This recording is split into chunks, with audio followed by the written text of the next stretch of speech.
Hello है पिला माने आज आम विविध प्रश्न 7 14 नंबर करवा। जड़े दोकानी गोटे कलम को 8 टଙ୍କା हिसाब से 10टी कलम किणिला। से गोटे कलम को केते टଙ୍କା कर बिकिले 2टी कलम क्रय मूल्य जिते सेतिकी लाभ हो। गोटे कलम को केते टଙ୍କା कर बिकिले 2टी कलम बिक्री मूल्य जिते सेतिकी लाभ हो। आग प्रथम देखा तार 14 नंबर विविध प्रश्न 7। एकटी कलमर क्रय मूल्य 8 टଙ୍କା। 10टी कलमर क्रय मूल्य 8 × 10 80 टଙ୍କା। तापर से कौन कही गोटे कलम को केते टଙ୍କା कर बिकिले 2टी कलम क्रय मूल्य जिते सेतिकी लाभ हो। अर्थात 2टी कलम क्रय मूल्य केते गोटे कलम क्रय मूल्य 8 टଙ୍କା। 2टी कलम क्रय मूल्य 8 मिशाण 8 16 टଙ୍କା। ताले तार 16 टଙ୍କା लाभ होउची। 80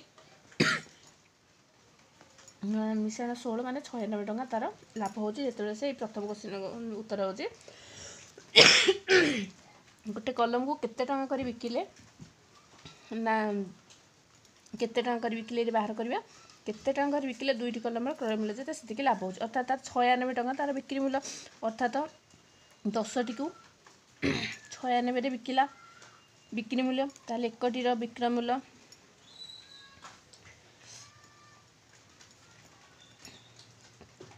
केते 96 हरण 10 ये 96 टଙ୍କା को आम जब 96 पैसा करदे ताले भाग करिया इजी हम।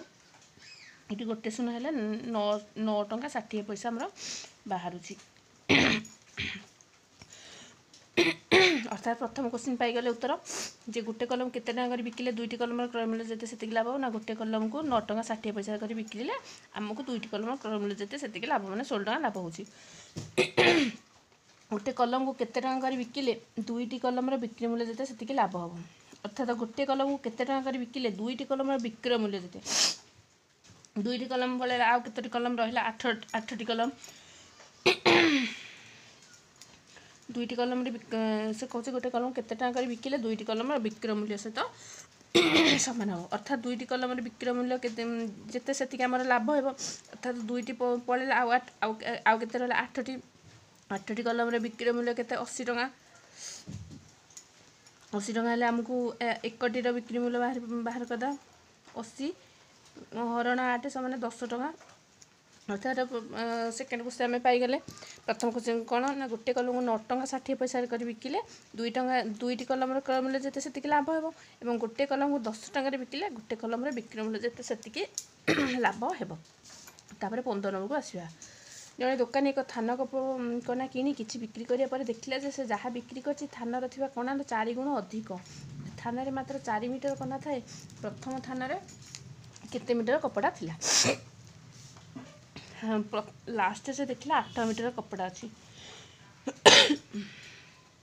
8 मीटर अच्छी कि से तार 8 मीटर कौन अच्छी 8 मीटर कना 8 मीटर अच्छी तार 4 गुण अधिक थिला माने 8 × 4 32 32 ताले टोटाल समुदाय केते थिला ना 32 मिशाण 8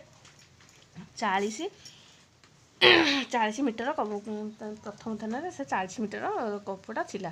तापर यहाँ 16 नंबर करिया। जड़े परिवा दोकानी पाखे पोटल अपेक्षा 14 किग्रा अधिक जह्नी अच्छी।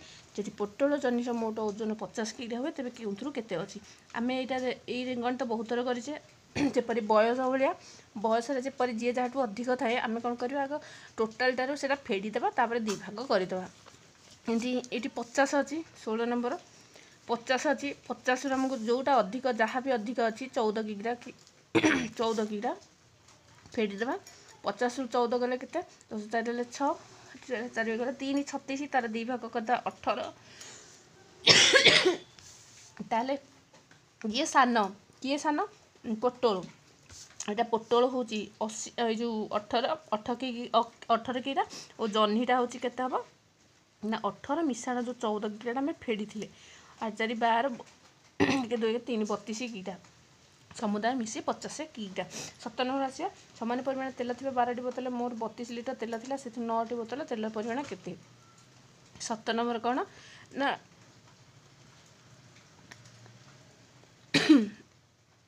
12ଟି ବୋଟଲରେ 32 ଲିଟର ଅଛି। 32 ମାନେ 32,000 ମିଲିଲିଟର। ତାହେଲେ 1ଟି ବୋଟଲ ଆଗ ବାହାର କରିଦେବା। 32,000 ମିଲିଲିଟର ହରଣ 12 ଯାହା ହେବ ଏଇଠି ଲେଖିବା। ତାପରେ 9ଟି ବୋଟଲ ଦେଇଛି ମାନେ 9 ଗୁଣନ ଏଇଟା ଆମେ 9 ଗୁଣନ ଏଇଟା ଯେତିକି ବାହାରିବ 1ଟି ବୋଟଲ ସେଇଟା ଗୁଣିଦେବା। ତାପରେ ଲେଖିଦେବା। 7 ନମ୍ବର ପରେ 18କୁ ଆସିବା। ଏକ ନିର୍ଦ୍ଦିଷ୍ଟ ସ୍ଥାନକୁ ଯିବା ପାଇଁ ମୁଁ ଯଦି 15 ମିନିଟ୍ 1 କିଲୋମିଟର ଚାଲେ ମୋତେ ଯେତେ ସମୟ ଲାଗେ 20 ମିନିଟ୍ 1 କିଲୋମିଟର ଚାଲେ ତା ଅପେକ୍ଷା 2 ଘଣ୍ଟା ଅଧିକ ଲାଗେ, ତେବେ ସେ ସ୍ଥାନର ଦୂରତା କେତେ? 18 ନମ୍ବରକୁ ଆସିବା। 18 ନମ୍ବର କ'ଣ ଦେଇଛି? ଆଗ ଆମକୁ ସମୟ କିଲୋମିଟର ଡିଫରେଣ୍ଟ, କିଲୋମିଟର ଆମକୁ କେତେ ଡିଫରେଣ୍ଟ ଅଛି? 2 ଘଣ୍ଟା ଅଧିକ। ଏଠି ଲେଖିଦେବା। ଆଗ କ'ଣ ସମୟ 1 କିଲୋମିଟରକୁ କେତେ ଅଛି ଡିଫରେଣ୍ଟଟା? ନା ଏଇଟା 20 ମିନିଟ୍ ଲାଗେ, ଆକୁ 15 ମିନିଟ୍, ତାହେଲେ 5 ମିନିଟ୍ ଡିଫରେଣ୍ଟ। ଆଉ କ'ଣ ଆମକୁ ସମୟର କ'ଣ ଅଧିକ ସମୟ କେତେ ଲାଗେ? ଅଧିକ 2 ଘଣ୍ଟା।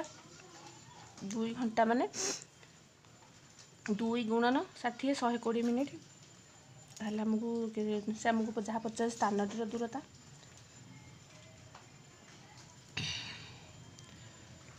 120 ହରଣ 5 ଯେତେ ହେଲା ସେତେ ଲେଖିଦେବ। 19 ନମ୍ବର ଆମେ ଜାଣିଛେ କେଉଁଟା ଅଧିବର୍ଷ ନୁହେଁ ନା ଯେଉଁଟା ଆମର 4 ଦ୍ୱାରା ବିଭାଜ୍ୟ ସେଇଟା, ଆଉ ସେଇଟା ଭାଗଶେଷ ଶୂନ ଥିବ ସେଇଟା ଅଧିବର୍ଷ, ଆଉ ଯେଉଁଠି ଏକକ ଓ ଦଶକରେ 2ଟା ଶୂନ ଥିବ ସେଠି ଆମେ 400 ଦ୍ୱାରା ଭାଗ କରିବା। ଯଦି ଭାଗଶେଷ ଶୂନ ହେଉଛି ତାହେଲେ ଏଇଟା ଅଧିବର୍ଷ।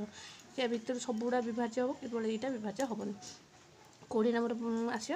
ଏଠି କ'ଣ ଦେଇଛି? 1 2 3 4, 2 1 3, 3 3 6 4 10। ସେମିତି ଏଠି ସବୁ ମିଶାଇଲେ 10 ହେଉଛି, ଏଇଟା ସେମିତି ମିଶାଇ ଦେବ, ଯାହା ହେବ ଲେଖିଦେବ।